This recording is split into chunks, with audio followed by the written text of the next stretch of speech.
magandang umaga at magandang araw sa lahat na nakikinig ngayon at nakakita nito. Yes, we have got yung Superman natin dito sa Cotabato City na nagmumotor kasi mayroong instruction si Honorable Mayor para sa lahat na yung mga ganitong sitwasyon dapat mapagbawalan at possible mahanap natin. Ang nag-post nito is the CCI. Nagpapasalamat kami sa CCI at lumabas ito.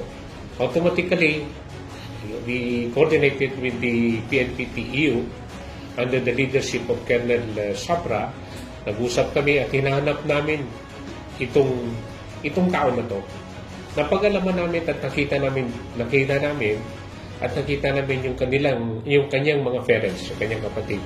Kinausap namin sila. Actually, itong bata na ito, wala na dito.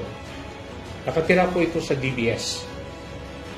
Just to inform the public na itong video is 2 years ago, January 1, 2022.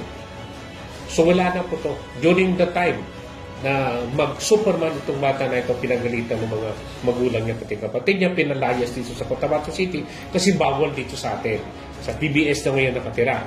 So ang ginawa namin, just to clear up everything, sinurrender at dinala namin dito sa ating butihing mayor at nag-advise naman siya. Kinausap na lang niya, pinagbigyan ng advices at pati rin kami, binigyan din kami ng advices na possible sa mga ganitong sitwasyon kinakailangan aksyon na natin agad. Then yung team niya para sa Cotabato City is para sa lahat, aksyon ang solusyon. And especially, hindi rin makamove yan kung wala yung ating bagong CD, si Colonel Moncayo. Tumutulong yan sa atin. Nevertheless, sinasabi ko sa inyo, kung may mga problema, isanggunin nyo kaagad sa public safety o sa Philippine National Police kung may mga problema at gagawa natin ng paraan para ma-aksyonan kaagad, para masolusyonan kung ano man yan dapat natin gawin.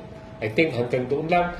Ang importante dito, may action tayo dahil inuutos ng ating butihing mayor. Lahat ng problema dapat gawa ng solusyon.